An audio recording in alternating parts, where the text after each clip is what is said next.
आज हम लोग नए चैप्टर के साथ हैं, प्रकाश का परावर्तन तथा अपवर्तन, यानी कि reflection of light and refraction of light. सबसे पहले हम लोग बात करते हैं लाइट की। लाइट क्या है, जिसको हम लोग हिंदी में बोलते हैं प्रकाश। ठीक है, वैसे तो सभी लोग जानते हैं लाइट क्या है। हम लोग कहते हैं कोई भी ऑब्जेक्ट अगर हमें दिखाई दे रहा है तो उसका कारण क्या है, लाइट है। ठीक है, लेकिन अगर डेफिनेशन के माध्यम से बात करें तब क्या कहेंगे, तो कहेंगे प्रकाश वह विकिरण है। क्या है, वह विकिरण है जो हमारी आंख को संवेदित करती है। क्या करती है, ठीक है, हम लोग कहेंगे प्रकाश वह विकिरण है जो हमारी आंख को क्या करती है, संवेदित करती है। ठीक, ऐसी किरण जो हमारी आंख को संवेदित करे किसी भी ऑब्जेक्ट को देखने के लिए, वही हमारा क्या कहलाता है, प्रकाश कहलाता है। फिर से सुनेंगे प्रकाश क्या है। तो हमने बताया प्रकाश वह विकिरण है जो हमारी आंखों को क्या करती है, संवेदित करती है, प्रकाश कहलाता है। फिर हम लोग प्रकाश के बाद हम लोग आते हैं किस पे, रिफ्लेक्शन ऑफ लाइट। किस पे आते हैं, रिफ्लेक्शन ऑफ लाइट। तो रिफ्लेक्शन ऑफ लाइट यानी कि प्रकाश का परावर्तन। तो जब परावर्तन पर आते हैं तो परावर्तन को फिगर से याद रखेंगे आप सभी लोग। कैसे, इस तरह का फिगर आप लोग बहुत पहले से पढ़ते चले आ रहे होंगे। ठीक है, और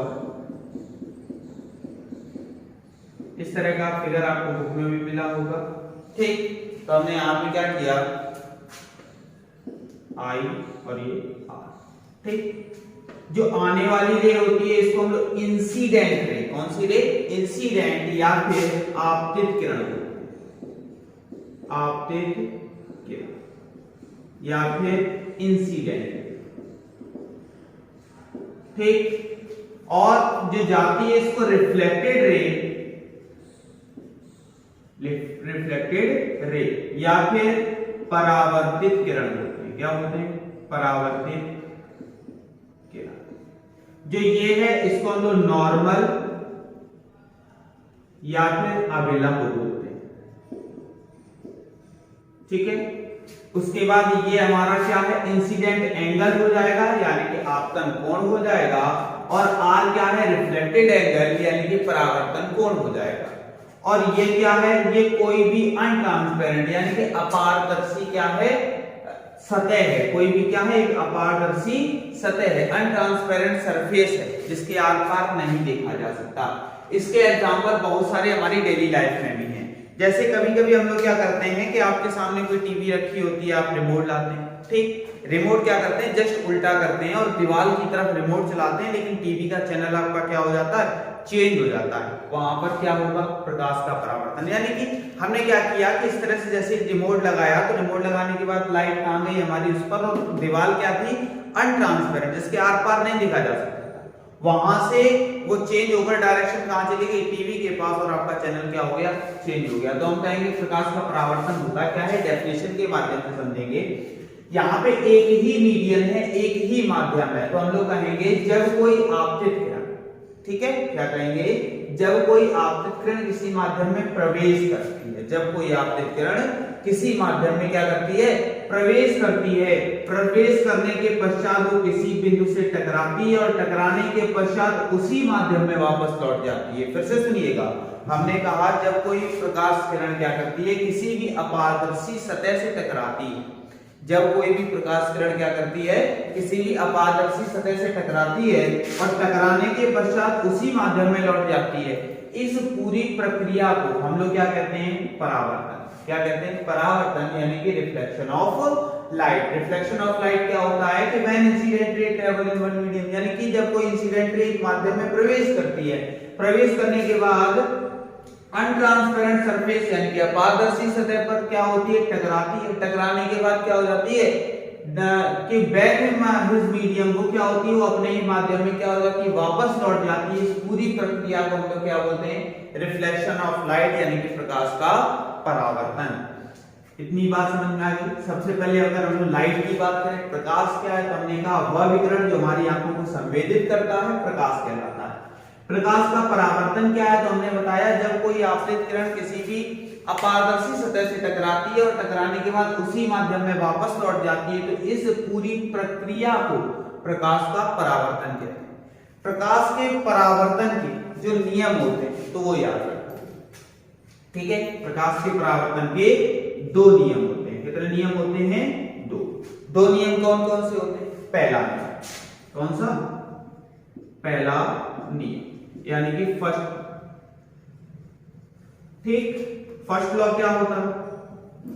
देखो तुम लोग खुद देख रहे थे, इंसिडेंट रे आई इसी पॉइंट पे है, नॉर्मल भी इसी पॉइंट पे है, रिफ्लेक्ट जो हमारे पास रिफ्लेक्टेड रे है वो भी इसी पॉइंट पे है। तो हम लोग कहेंगे कि incident ray, reflected ray and normal are in same plane, यानी कि आपतित किरण, परावर्तित किरण तथा अभिलंब तीनों एक ही तल पर होते हैं। फिर से सुनिएगा, हमने कहा आपतित किरण, परावर्तित किरण तथा अभिलंब तीनों एक ही तल पर होते हैं। कितने लॉ होते हैं? दो होते हैं, जिसमें से पहला क्या है? तो पहला आपके सामने फिगर से ही डिफाइन करेंगे। क्या करेंगे? आपतित किरण, परावर्तित किरण तथा अभिलंब तीनों एक ही तल पर होते हैं, यानी कि incident ray, reflected ray and normal are in same plane. इतनी बात समझ में आ गई? आगे बढ़ते हैं। उसके बाद हम लोग बात करते हैं दूसरे, किसकी बात करते हैं? दूसरे नियम। किसमें? परावर्तन में। याद रखेंगे, किसमें याद रखेंगे? परावर्तन। हमने यहाँ पे देखा दूसरा नियम क्या होता है, तो दूसरे नियम में बहुत इंपॉर्टेंट है, याद रखेंगे, क्योंकि जैसे दो नियम होते हैं, अभी जब हम लोग अपवर्तन पढ़ेंगे तो उसमें एक अलग ही कंडीशन होगी, तो कंडीशन के अकॉर्डिंग हम लोग चलते हैं।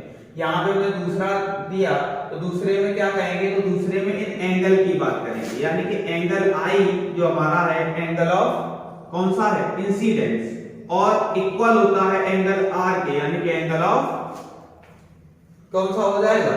Reflected angle. तो यहाँ पे हमने बात की दूसरे की, तो दूसरा नियम क्या होता है? तो हम कहेंगे कि according to second of reflection incident ray is equal to incident angle is equal to reflected angle, यानी कि दूसरे नियम के अनुसार क्या होता है कि जो हमारा आपतन कोण होता है, परावर्तन कोण, दोनों आपस में क्या होते हैं?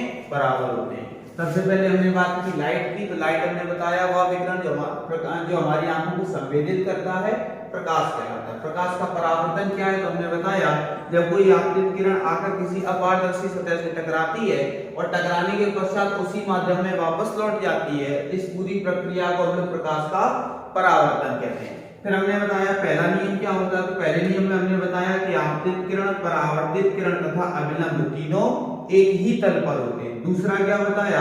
दूसरा हमने बताया कि आपतन कोण तथा परावर्तन कोण दोनों आपस में क्या होते हैं? बराबर होते हैं। इसको बिल्कुल ध्यान रखिएगा, इंपॉर्टेंट है। आगे बढ़ते हैं और आगे हम लोग बात करते हैं किसकी? अपवर्तन की, यानी कि रिफ्रैक्शन की। रिफ्रैक्शन इसको बोलते हैं अपवर्तन। देखो फिगर याद रखोगे आसान रहेगा। फिगर हमने याद रखा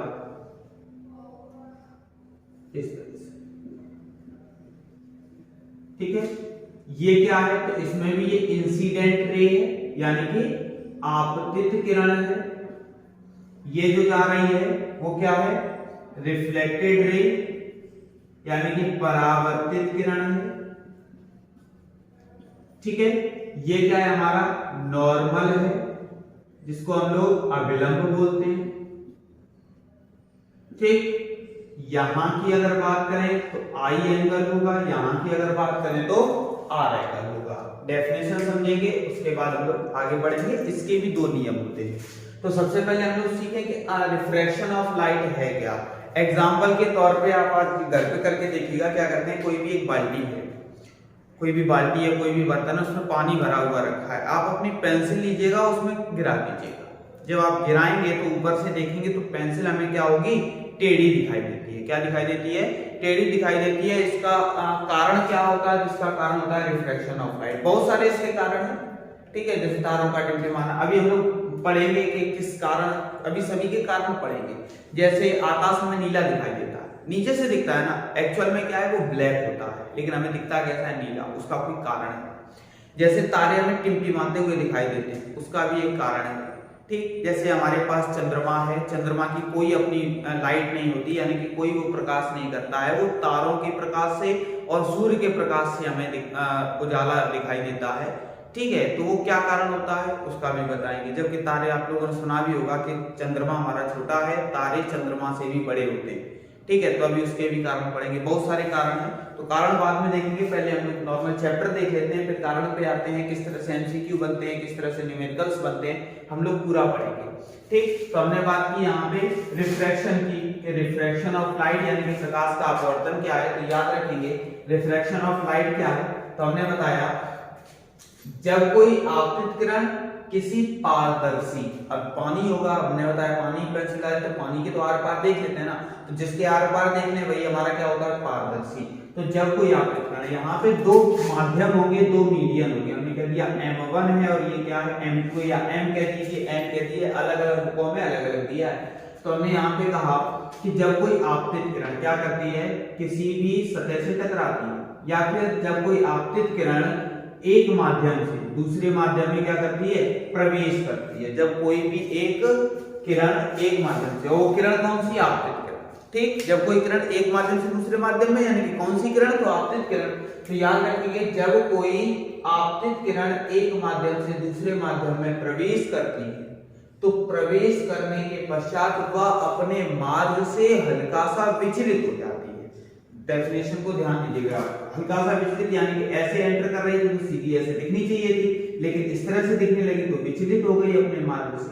तो हम कहेंगे जब कोई भी आपतित किरण एक माध्यम से दूसरे माध्यम में प्रवेश करती है तो अपने मार्ग से हल्का सा विचलित हो जाती है। इस पूरी प्रक्रिया को क्या बोलते हैं, प्रकाश का अपवर्तन, यानी कि when incident ray travel one medium to another medium and divert on his path is called reflection of light। यानी कि जब कोई भी इंसिडेंट रे क्या करती है, वन मीडियम से अनदर मीडियम में क्या करती है, ट्रेवल करती है, यानी कि एक माध्यम से दूसरे माध्यम में जाती है, तो जाने के पश्चात होगा क्या है, डाइवर्ट ऑन इस पथ, वो क्या करती है अपने पथ से, अपने रास्ते से क्या हो जाती है, भटक जाती है, डाइवर्ट हो जाती है।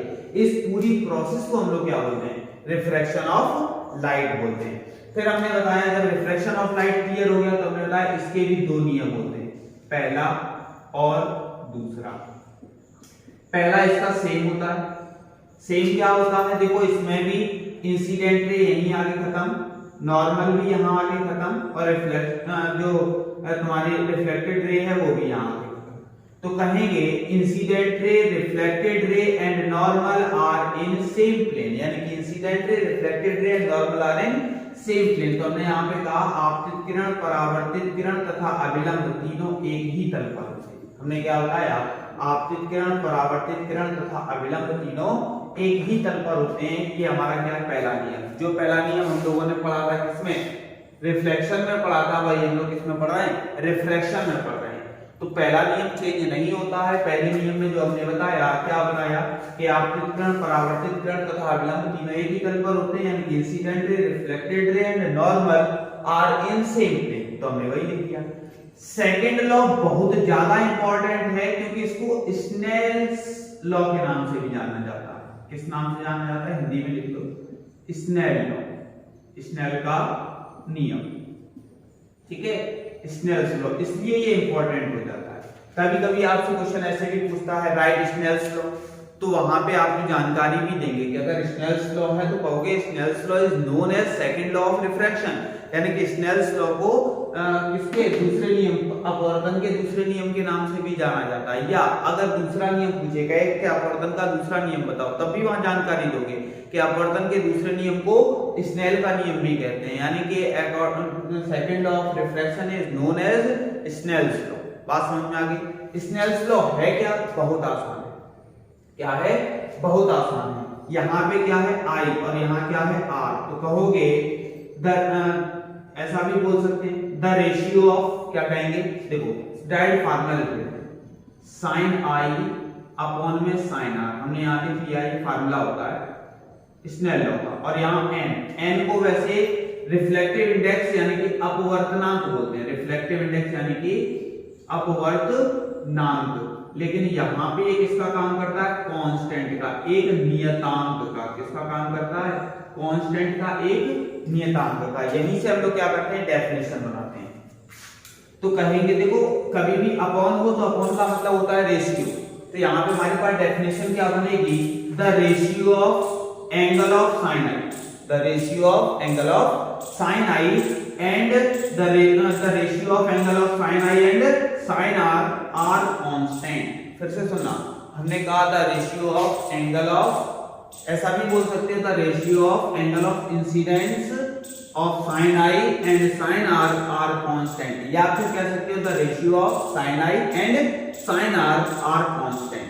ठीक है, यानी कि साइन को हिंदी में क्या बोलते हैं, जिया बोलते हैं, तो कहेंगे अपवर्तन, यहाँ पे I क्या होता है, तो होता है हमारे पास अपवर्तन कोण, तो कहेंगे अपवर्तन कोण की जिया तथा परावर्तन कोण की जिया। जिया कैसे, ये ठीक है, वरना आप लोगों को पता नहीं सर क्या बोल रहे हैं, तो याद रखेंगे अपवर्तन कोण की जिया तथा परावर्तन कोण की जिया का अनुपात एक नियतांक होता है। क्या होता है, अपवर्तन कोण की जिया तथा परावर्तन कोण की जिया का अनुपात एक क्या होता है, नियतांक होता है। फार्मूला कहीं भी आप लोग देखेंगे तो ये होगा स्नेल्स लॉ का, sin I अपॉन में sin R, यानी कि दूसरा नियम अलग है। हम लोगों ने इसमें परावर्तन में क्या पढ़ा था एंगल I बराबर होता है एंगल R के, लेकिन यहाँ पे क्या है, दूसरे नियम को स्नेल्स का नियम बोलते हैं। तो यहाँ पे कहेंगे कि अपवर्तन कोण की जिया तथा परावर्तन कोण की जिया का अनुपात एक नियतांक होता है, यानी कि the ratio of angle of sin I and angle of sin R are constant. Clear, किसी को कोई दिक्कत? देखो अब आगे बढ़ते हैं। अब हम लोग बात करते हैं दर्पण की। तो सबसे पहले गोली दर्पण की बात करते हैं, इंग्लिश में बोलते हैं स्फेरिकल मिरर। ठीक, क्या होते हैं, गोली दर्पण की बात करते हैं। देखो भाई, गोली दर्पण क्या है, तो गोली दर्पण आप लोगों को याद नहीं रखना है, इसके केवल दो टाइप याद रखना। क्या याद रखने हैं, दो टाइप, यानी कि स्फेरिकल जो मिरर होता है वो टू टाइप होता है। हमने बात की कॉन्वेक्स की और कॉनकेव की। कॉन्वेक्स को हम लोग बोलते हैं उत्तल और कॉनकेव को हम लोग बोलते हैं अवतल। ठीक है, कॉन्वेक्स क्या है, उत्तल दर्पण है, और कॉनकेव क्या है, अवतल दर्पण है। फिगर याद रखेंगे, उत्तल इस तरह से हो गया और अवतल इस तरह से हो गया। अगर कोई पूछता है तो नॉर्मल सी बात हम लोग क्या बता देंगे कि जो होते हैं, जो कॉन्वेक्स होते हैं यानी कि उत्तल होते हैं, वो क्या होते हैं, बीच में मोटे तथा किनारों पर पतले होते हैं। अगर डेफिनेशन कोई पूछता भी है तो जिसमें हम लोग क्या कहेंगे कि बीच में मोटे तथा किनारों पर पतले होते हैं, और कॉनकेव में अगर कोई पूछेगा तो कहेंगे किनारों पर मोटे तथा बीच में क्या होते हैं, पतले होते हैं। फिर इनका यूज पूछा जाता है किस किस में होता है। देखो भाई, तो वो यूजेस अभी हम लोग पढ़ेंगे। सबसे पहले हम लोग बात करते हैं केवल इन दोनों की। तो इन दोनों में बताया गोली दर्पण दो प्रकार के होते हैं, एक हमने बताया कॉन्वेक्स, एक बताया हमने क्या, कॉनकेव। कॉन्वेक्स क्या है, तो हमने बताया जो क्या होता है, बीच में उभरा हुआ तथा किनारों पर पतला, उभरा हुआ यानी कि बीच में मोटे तथा किनारों पर पतले होते हैं। अवतल में हमने बताया जो किनारों पर मोटे तथा बीच में क्या होते हैं, पतले होते हैं। एक और हमारे पास मिरर है जिसको हम लोग प्लेन मिरर के नाम से जानते हैं। किसके नाम से जानते हैं, प्लेन मिरर। प्लेन मिरर यानी कि समतल दर्पण। ठीक, प्लेन मिरर यानी कि समतल दर्पण।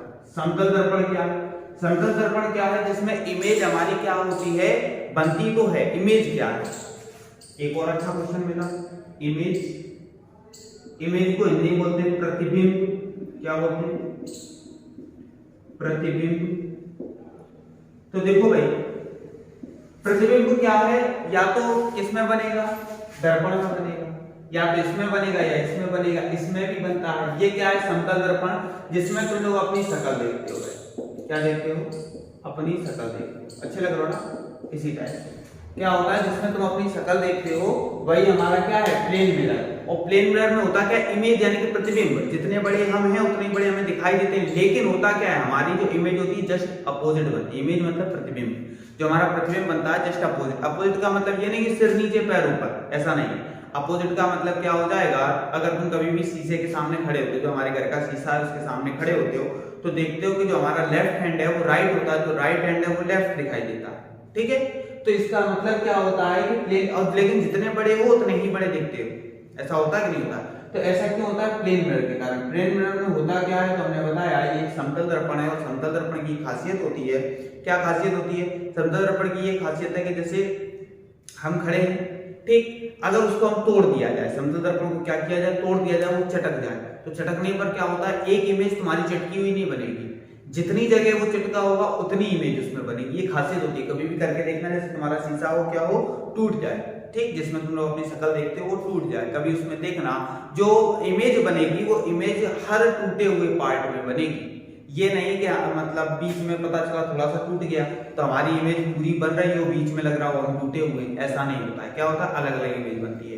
और कैसी बनती है? उल्टी इमेज बनती है। ऑब्जेक्ट के बराबर यानी कि वस्तु के बराबर, हमारे बराबर की इमेज होगी, लेकिन क्या होगी? जस्ट अपोजिट होगी, उल्टी बनेगी। उल्टी का मतलब है लेफ्ट वाला राइट, राइट वाला लेफ्ट। ये नहीं कि सिर नीचे पैर ऊपर, इतना याद रखेंगे, ठीक है? उल्टी का मतलब क्या होता है। अब हम लोग कुछ चीजें पढ़ते हैं और इंपॉर्टेंट डेफिनेशन। फोकल लेंथ यानी कि फोकस दूरी क्या होती है? आप लोग बहुत सारी कंफ्यूजन होती है कि हमारे पास फोकस दूरी क्या है, वक्रता त्रिज्या क्या है, वक्रता केंद्र क्या है, बहुत सारी चीजें, यानी कि सेंटर ऑफ कर्वेचर क्या है, रेडियस ऑफ कर्वेचर क्या है। आज हम लोग पूरा चैप्टर खत्म करेंगे, लेकिन पूरा चैप्टर तब खत्म हो सकता है जब आप लोग मेरा साथ दें। और मेरा साथ कैसे देंगे? बस साथ में डेफिनेशन से याद करनी है, ठीक है? अब आगे बढ़ते हैं नेक्स्ट जो हमारे पास डेफिनेशन है उसकी तरफ। ये जो फिगर आपके सामने बना है ये आप लोगों को क्या करना है? अपने माइंड में बिल्कुल सेट रखना है। इससे मतलब नहीं है ये अवतल का है या उत्तल का है, जानकारी के लिए बता दें। ये जो है ये हमारे पास कॉनकेव है यानी कि अवतल है, ठीक। अगर उत्तल होगा तो इस तरह से होगा और इस तरफ का पार्ट इस तरह होगा। अब समझिए यहाँ पे ये क्या है? ये हमने जो यहाँ लगाई, आपको लग रहा होगा पता नहीं क्या आग लगा दी, आग नहीं लगाई, ये पॉलिश। क्या है? पॉलिश। आपने देखा होगा, वैसे तो नहीं देखे होंगे, लेकिन अगर दर्पण की बात करें तो दर्पण वही है जिसमें तुम्हें आप अपनी शक्ल दिखाई दे। सीधे सीधे इतना याद रखो, दर्पण वो है जिसमें तुम्हें अपनी ये भयानक शक्ल दिखाई दे, ठीक। कहने का मतलब क्या है? जब घर पे देखते हो अपना शीशा, एक काम करना, घर जाने के बाद अपना जो शीशा है उसको तोड़ देना, ठीक। तोड़ के देखना, जब शीशे का जब पार्ट तुम लोग निकालोगे तो उसके पीछे क्या होगा? कलर्ड पॉलिश होगी। वो रेड भी हो सकती है, ग्रीन भी हो सकती है, ब्लू भी हो सकती है, ठीक। तो देखना जो पीछे होगी वो क्या होगी? पॉलिश। तो ये हमने पॉलिश लगाई। अगर उस पॉलिश को हटा देंगे तो वो मिरर से लेंस बन जाएगा। जिसके आर पार देख सके वो लेंस होता है, जिसके केवल एक पृष्ठ पर देखा जा सके वो क्या होता है? मिरर यानी कि दर्पण होता है। तो यहाँ पे हमने बात की, ये कौन सा है? कॉनकेव है। और कॉनकेव में ये M1 और M2 क्या है? तो ये दर्पण के द्वारक हैं। दर्पण के द्वारक जानते हो ना? द्वारक क्या होता है? जो द्वार पे बैठता हो, गेट पे बैठता हो, तो सेम यही मान लो। क्या है? ये पूरा एक स्फेरिकल मिरर था, यानी कि क्या था? पूरा गोली दर्पण था, ये गोला था। ये क्या था? एक स्फेरिकल था। अगर इसको इस तरह से आगे तक लेकर जाएं तो ये क्या बन जाएगा? एक स्फेरिकल पूरा एक गोला बन जाएगा, यानी कि गोली दर्पण बन जाएगा। उसका कटा हुआ भाग है। क्या है? एक गोले का कटा हुआ भाग है। क्या है? एक गोले का कटा हुआ भाग, उसी को हमने कॉनकेव कह दिया है। इतनी बात समझ में आ गई। इसके इस साइड पे क्या है? तो इस साइड पे ये पॉलिश लगी हुई है, ठीक है। इसी से हम सारी डेफिनेशन समझेंगे। इसी से क्या करेंगे? सारी डेफिनेशन। सबसे पहले बात करते हैं वक्रता त्रिज्या की। किसकी बात करते हैं? वक्रता त्रिज्या, इसको हम लोग बोलते हैं रेडियस ऑफ कर्वेचर। पहली डेफिनेशन है, बहुत ध्यान से देखिएगा कि रेडियस ऑफ कर्वेचर क्या है। रेडियस ऑफ कर्वेचर से पहले हम लोग देख लेते हैं पोल या फिर प्रिंसिपल एक्सिस, जिसको हम लोग ध्रुव या मुख्य अक्ष बोलते हैं, ठीक है। क्या बोलते हैं? ध्रुव या फिर मुख्य अक्ष, क्योंकि जो भी दूरी नापेंगे वो यहीं से नापेंगे। पोल की अगर बात करें तो पोल का हमारा ये रहा, ये हमारा क्या है? पोल है P। P क्या है? ध्रुव है। अगर ऐसे नहीं याद रख सकते हो तो याद रखिए दर्पण का एक ऐसा भाग, दर्पण का एक ऐसा भाग जिससे क्या हो? कोई भी प्रकाश क्या कर रही हो? टकरा रही हो, उसी को हम लोग ध्रुव कहते हैं। ध्रुव तुम्हें याद नहीं रखना है। ध्रुव का अगर तुमसे कभी पूछा भी जाएगा कि दर्पण का ध्रुव क्या होता है, तो परावर्तक तल का मध्य भाग, या कह सकते हो दर्पण का मध्य भाग। ये क्या है? जस्ट बीचों बीच में। तो दर्पण का मध्य भाग हमारा क्या कहलाता है? ध्रुव कहलाता है। कोई भी दूरी नापते हैं, कहां से नापते हैं? ध्रुव से। ठीक, कोई भी दूरी नापेंगे, कहां से नापेंगे? ध्रुव से यानी कि पोल से प्रिंसिपल एक्सिस। अब वक्रता त्रिज्या की बात कर रहा था तो आप लोग खुद ध्यान दीजिएगा, अगर केवल और केवल कह देता कितना? त्रिज्या यानी कि रेडियस, किसकी बात करता? रेडियस। तो आपको भी पता है, क्या पता है? ये हमारे पास सर्कल है, सर्कल की रेडियस ये रही भाई, इसको हम लोग बोलते हैं सेंटर, ये सर्कल का सेंटर है। ये हमारी क्या होती है? सरकमफेरेंस यानी कि परिधि होती है। तो हमें पता है यहाँ पे क्या है हमारे पास? P है। तो ऐसा देखो यहाँ दिख रहा होगा, इतना भाग हमने काट लिया है, इतना भाग हमने काट लिया है, यहाँ पे हमारी आग लगा दी हमने, यानी कि हमारा क्या कर दिया? पॉलिश कर दिया। तो सेम देखो ऐसा यहाँ दिख रहा है, P ये रहा, P ये रहा। तो ये क्या एक गोले में से काटा गया। तो हम बताएंगे कि दर्पण क्या है? गोले का कटा हुआ वह भाग है। दर्पण गोले का कटा हुआ एक भाग है, और जो इस गोले की त्रिज्या होगी, जो इस गोले की त्रिज्या होगी वही हमारी क्या होगी? वक्रता त्रिज्या। बात समझ में आ गई? जो इस गोले की त्रिज्या होगी, दर्पण क्या है? किसी गोले का कटा हुआ भाग है, गोले की त्रिज्या ही हमारी किसकी त्रिज्या कहलाएगी? वक्रता त्रिज्या कहलाएगी। अगर ऐसे नहीं याद रह सकता है तो ध्यान देंगे, इसको क्या पढ़ेंगे? ये हमारा सेंटर है। अब तुम्हें भी पता है ये हमारी सरकमफेरेंस होती है, यहां से यहां तक की डिस्टेंस को ही हम लोग रेडियस यानी कि त्रिज्या कहते हैं। दूसरी डेफिनेशन आसान है, आसानी से याद हो जाएगी। यहाँ पे हम लोग बात करते हैं किसकी? P की। P हमारे पास क्या है? ध्रुव है। क्या है? ध्रुव है या पोल है। तो यहाँ सेंटर है, तो इन दोनों के बीच की डिस्टेंस को हम लोग रेडियस कहेंगे।